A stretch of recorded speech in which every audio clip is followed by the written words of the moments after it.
क्या आपका अपने ऊपर से विश्वास उठ गया है? क्या आपने अवचेतन मन सबकॉन्शियस माइंड पर विश्वास करना छोड़ दिया है क्योंकि वो आपके सपनों को पूरा नहीं कर पा रहा है? या क्या फिर आप अवचेतन मन से अपने सपने पूरे करना चाहते हैं लेकिन आपको सही तरीका नहीं पता है? अगर इनमें से किसी भी सवाल का जवाब हाँ है, तो ये समरी आपके लिए बहुत काम की होने वाली है। इस समरी में हम the power of your subconscious mind के बेस्ट सेलिंग लेखक डॉक्टर जोसेफ मर्फी की एक काफी छोटी लेकिन शक्तिशाली किताब को समराइज करने जा रहे हैं, जिसका नाम है बिलीव इन योरसेल्फ। इस समरी को यहाँ क्यों पढ़ें? इस किताब पर बहुत सारे लेख और ब्लॉग्स हैं, फिर यहाँ इस साइट पर इसकी समरी क्यों पढ़ें? मैं आपको इस प्रश्न के लिए सबसे पहले बधाई देता हूं और फिर आपको बताता हूं कि मैं एक किताब प्रेमी हूं और मैं व्यक्तिगत रूप से किताबें पढ़ता हूं, स्टेप्स को नोट करता हूं, उन्हें आजमाता हूं और फिर किताब के सिखों का मुझ पर पड़ने वाले प्रभाव का समरी बनाता हूं। यही मैंने इस किताब के साथ भी किया है जिसकी समरी आप अभी पढ़ रहे हैं। लेखक के बारे में जोसेफ मर्फी 20 मई 1898 में आयरलैंड के छोटे से शहर में पैदा हुए। अपने लेट टीन्स में वो यूएस जेब में सिर्फ $5 लेकर आए थे। अलग अलग जॉब्स करने के साथ साथ उन्होंने फार्मेसी पढ़ने के लिए एक स्कूल में एनरोल किया। अपने अच्छे दिमाग और सीखने की चाह के साथ उन्होंने क्वालिफिकेशन एग्जाम को पास किया और एक फार्मासिस्ट बन गए। जब यूनाइटेड स्टेट्स ने वर्ल्ड वॉर II में एंट्री ली, तब उन्हें मेडिकल यूनिट में काम करने को कहा गया।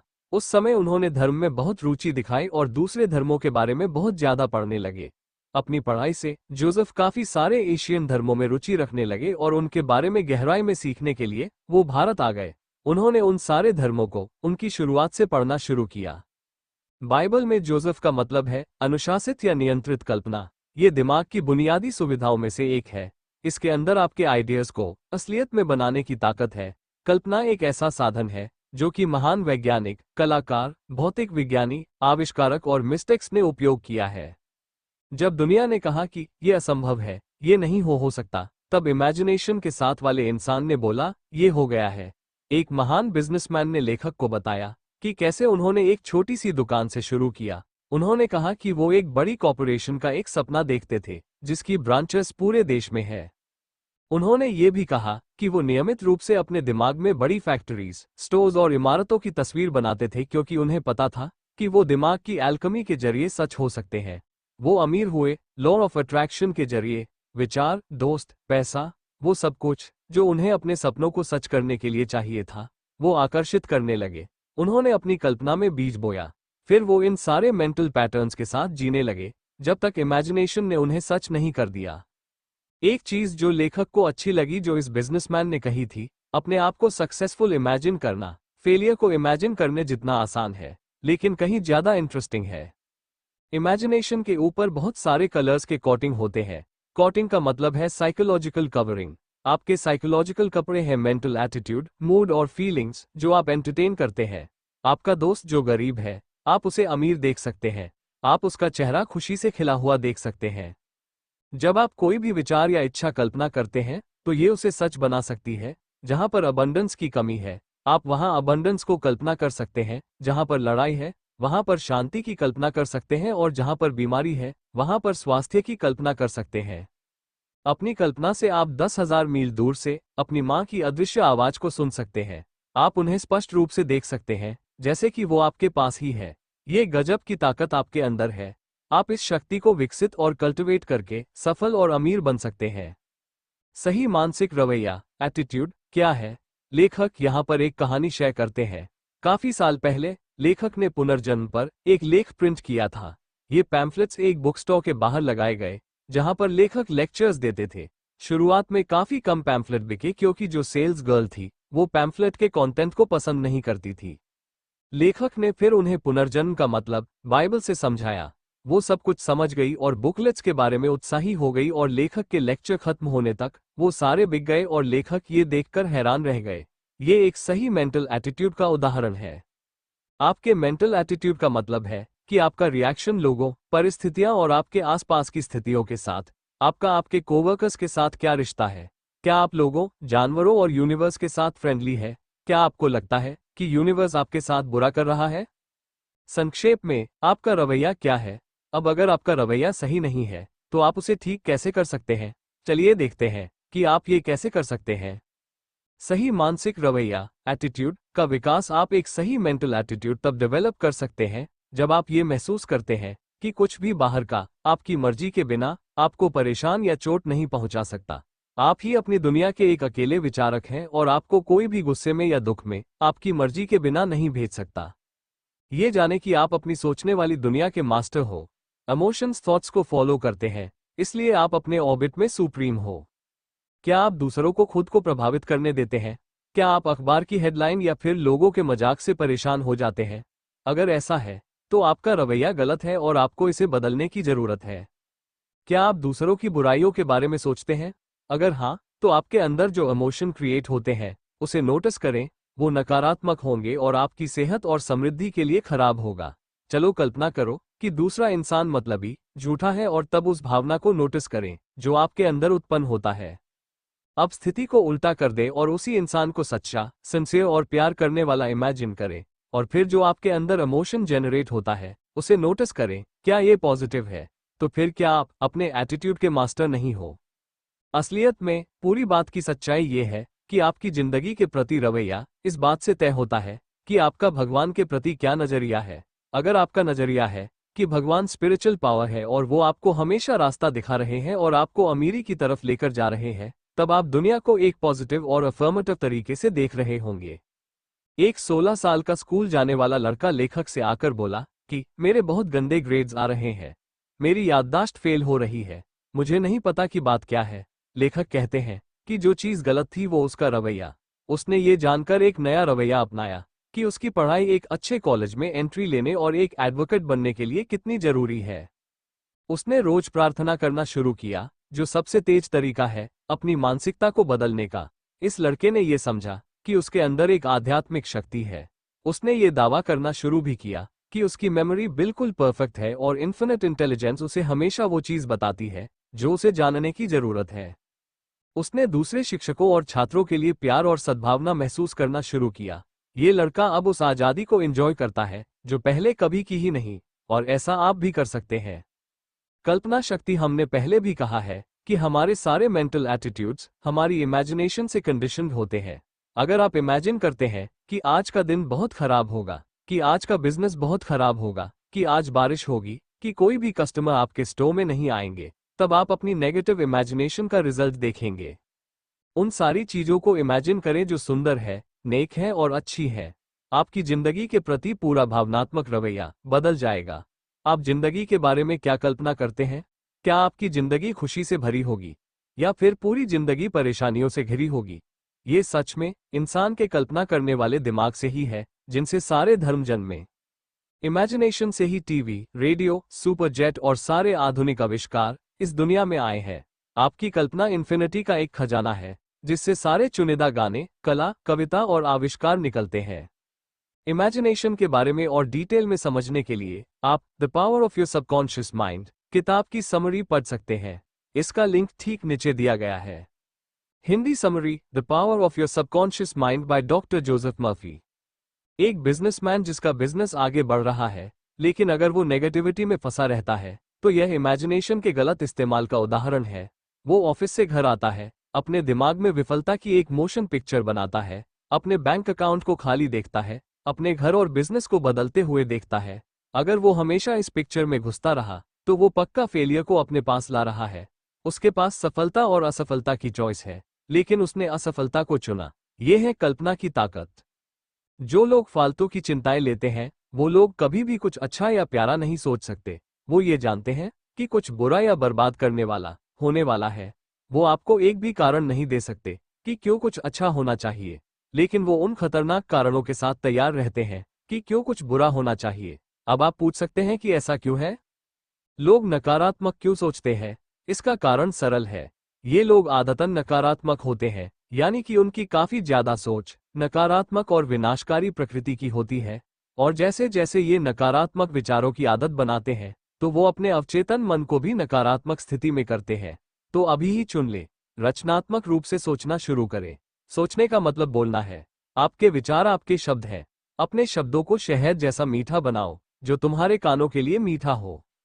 आपकी इस समय ये समरी पढ़ते समय क्या इनर स्पीच है? शायद आप अपने आप को कह रहे हो, मैं नहीं कर सकता, ये असंभव है, मैं अभी बूढ़ा हूं, मेरे पास चांस ही क्या है, मेरे पास पैसा नहीं है। आप देख सकते हैं, आपके शब्द शायद मीठे नहीं हैं, वो आपके कान के लिए मीठे नहीं हैं, वो ना ही आपको ऊपर उठाते हैं और ना ही आपको इंस्पायर करते हैं। तो एक संकल्प ले, अपने आप को ये शब्द कहकर, मैं अब से अभी से सिर्फ उन विचारों और आइडियाज को अपने दिमाग में जाने दूंगा जो मुझे प्रेरणा देते हैं और मुझे ताकत देते हैं। अवचेतन मन, सबकॉन्शियस माइंड से बात करना। तो अब जाने कि आप कैसे पॉजिटिवली एक आइडिया या मेंटल इमेज को अपने सबकॉन्शियस माइंड पर ला सकते हैं। इंसान का कॉन्शियस माइंड पर्सनल और सिलेक्टिव है। ये चूज करता है, एनालाइज करता है और सेलेक्ट करता है। ये रीजनिंग का सारा काम करता है। अवचेतन मन को चेतन मन का सेवक भी कहा जा सकता है। अवचेतन चेतन मन के सारे आदेश को मानता है। इंसान का चेतन मन एक मोटर है और अवचेतन इंजन है। आपको मोटर स्टार्ट करनी होगी और इंजन अपना काम करेगा। चेतन मन की वजह से अवचेतन मन की ताकत जागती है। स्टेप 1, शांत दिमाग। पहला कदम अपनी इच्छा, विचार या छवि को अवचेतन मन में लाने का है। आराम करें और अपना ध्यान को स्थिर करें ताकि आप शांत हो सके। ये शांत, रिलैक्स और दिमाग का शांतिपूर्ण रवैया आपके दिमाग में कोई भी एक्स्ट्रा मैटर और गलत चीज जाने से रोकेगा। इसके साथ दिमाग के शांत रवैये में एफर्ट बिल्कुल कम हो जाता है। स्टेप 2, देखना। दूसरे स्टेप में आप जिस भी चीज को चाहते हैं उसकी रियलिटी को इमेजिन करते हैं। यहाँ पर लेखक अपना उदाहरण देते हैं और इस उदाहरण को आप अपनी मनचाही चीज को पाने के लिए भी इस्तेमाल कर सकते हैं। लेखक अपना घर बेचना चाहते थे, तो उन्होंने अपने बगीचे के आगे एक बोर्ड लगाया जिस पर लिखा था, मालिक द्वारा बिक्री के लिए। इसको लगाने के दूसरे दिन लेखक ने अपने आप से सोने जाते समय कहा, सोचो अगर तुमने घर बेच दिया तो तुम क्या करोगे। फिर उन्होंने इस सवाल का खुद को जवाब दिया और कहा, मैं उस बोर्ड को उतार दूंगा और गराज में फेंक दूंगा। अपनी कल्पना में उन्होंने बोर्ड को उतारा और उसे गराज में फेंक आए और इसे करने से उन्हें काम के पूरा होने की आंतरिक संतुष्टि मिली। अगले दिन एक बंदे ने उन्हें $1000 का डिपॉजिट दिया और कहा, अपने बोर्ड को हटा ले, हम ये घर खरीद रहे हैं। लेखक ने एकदम उस बोर्ड को हटा दिया और उसे गराज में रख दिया। अंदर के काम से बाहर का काम हुआ। जैसी इमेज आप सबकॉन्शियस माइंड पर बनाओगे, वैसे ही इमेज आपकी जिंदगी में बनेगी। अगर एक इंसान के ऊपर बैंक का कर्जा बाकी है, लेकिन उसके पास उसे कवर करने के पैसे नहीं हैं, तो अगर वो इस सिद्धांत को लागू करेगा, तो उसका अवचेतन मन उसे पैसे देगा। इस बारे में मत सोचो कि ये कैसे होगा और कहां से होगा। अवचेतन मन के पास वो तरीके हैं जिन्हें आप जानते भी नहीं हैं। ये उन इंस्ट्रूमेंट्स में से एक है जो भगवान ने इंसान को दिए हैं, जिससे कि वो अपनी जरूरतों को पूरा कर सके। जिस इंसान के पास बैंक का कर्जा देने के पैसे नहीं है, वो आपको बैंक में कैशियर को चेक देते हुए इमेजिन कर सकता है। जरूरी पॉइंट ये है कि जो आपने मेंटल पिक्चर बनाई है, उसके साथ बहुत ज्यादा दिलचस्पी हो जाना और उसे रियल और नेचुरल बनाना। जितने अच्छे तरीके आप उस पिक्चर को बनाएंगे, उतने अच्छे से वो काल्पनिक पिक्चर आपके अवचेतन मन पर जमा होगी। अगर आप कहते हैं कि मुझे कर्ज उतारने का कोई रास्ता नहीं दिखता है, उसके बारे में चिंता ना करें। इस बात को समझें कि आपके अंदर एक शक्ति है जो आपको वो सब कुछ दे सकती है जो आप उसे देने के लिए कहें। आप अब इस फीलिंग के साथ जी सकते हैं कि मेरा घर अब सारे कर्जों से मुक्त है और मेरे पास बहुत सारा पैसा है। इस बात पर सवाल ना करें कि आपके पास कर्जे उतारने के पैसे कहां से आएंगे। आप बैंक से आया हुआ एक लेटर को इमेजिन कर सकते हैं जिस पर लिखा हो कि आपने सारा कर्जा चुका दिया है। इसके साथ तब तक जिएं जब तक ये आपके लिए सच नहीं बन जाता। इस बात को सच मान लें कि आपके अंदर की ताकत है जो आपको वो सब चीज दे सकती है जो आप कल्पना कर सकते हैं। एक और जरूरी बात यह है कि दिन में खाली बैठने से, दिन में सपने देखने से या सिर्फ कल्पना करने से जो चीज आप चाहते हैं वो आपके पास नहीं होंगी। आपको असल में इस बात पर विश्वास करना होगा कि आप एक दिमाग के कानून को संचालित ऑपरेट कर रहे हैं। जानिए आप क्या चाहते हैं। सबकॉन्शियस माइंड आइडिया पर काम करेगा क्योंकि आपके पास जो चीज आप चाहते हैं उसका एक क्लियर कट कॉन्सेप्ट है। अपनी मनचाही चीज के पूरे होने का स्पष्ट रूप से कल्पना करें। अवचेतन मन एक फिल्म है जिस पर पिक्चर को इम्प्रेस किया जाता है और फिर अवचेतन मन उस पिक्चर को विकसित करता है और आपकी असल दुनिया यानी कि मटेरियल फॉर्म में भेज देता है। एक इंसान जो विश्वास का मेंटल एटीट्यूड रखता है वो जिंदगी में सफल होता है। जो इंसान उदास रहता है वो अपनी जिंदगी में असफलता को आकर्षित करता है। इसीलिए विश्वास का मेंटल एटीट्यूड बनाए। भगवान अपने काम में हमेशा सफल होता है। इंसान को सफलता मिलना ही है क्योंकि भगवान उसके अंदर है। भगवान की सारी ताकत, सारी खूबियां इंसान के अंदर है। आपने जीतने के लिए ही जन्म लिया है। भगवान की बुद्धि भी आपके अंदर है जो आपको सारी मुश्किलों से ऊपर उठा सकती है। इस बात को मान लें कि आपके अंदर एक क्रिएटिव ताकत है। ये ताकत आपके विचार पर रिस्पॉन्ड और रिएक्ट दोनों करती है। अगर एक इंसान असफलता के बारे में सोचता है तो फेलियर का ख्याल और असफलताओं को आकर्षित करता है। इसलिए हमेशा पॉजिटिव सोचे और बोले। लेखक का एक बिजनेस फ्रेंड जो कि एक वक्त पर दर्जी थे, उन्होंने एक बात लेखक से कही कि मैं सिर्फ ऐड करता हूं, मैं कभी सब्ट्रैक्ट नहीं करता। उनका मतलब था कि सक्सेस एक प्लस साइन है। अपनी ग्रोथ, वेल्थ, पावर और ज्ञान में ऐड करें। आप अपनी जिंदगी में ऐड करते हैं उन सारी चीजों को इमेजिन करके जो सच्ची और प्यारी है। अपने आप को सक्सेसफुल इमेजिन करें और इस बात को दिल से महसूस करें। आपको सफल बनना ही है। आप कभी भी बाहरी शर्तों के गुलाम नहीं है, आप उनके मास्टर हैं।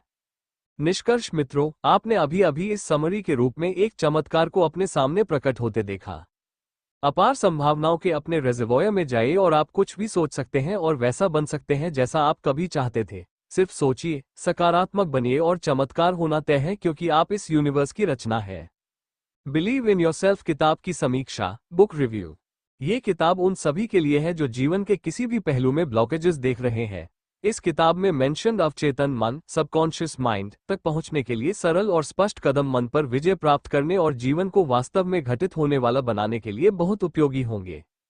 हालांकि बहुत सारे स्थानों पर किताब मन के डिटेल्स में बहुत अधिक चली गई है, जिसे समझना और अनुसरण करना किसी भी व्यक्ति के लिए कठिन हो सकता है। कुल मिलाकर किताब उन सभी के लिए एक उपहार है जो अपने दिमाग को डिकोड करना चाहते हैं और अपने विश्वास प्रणाली सिस्टम को मजबूत करना चाहते हैं और अपने सपनों का जीवन बनाना चाहते हैं। धन्यवाद।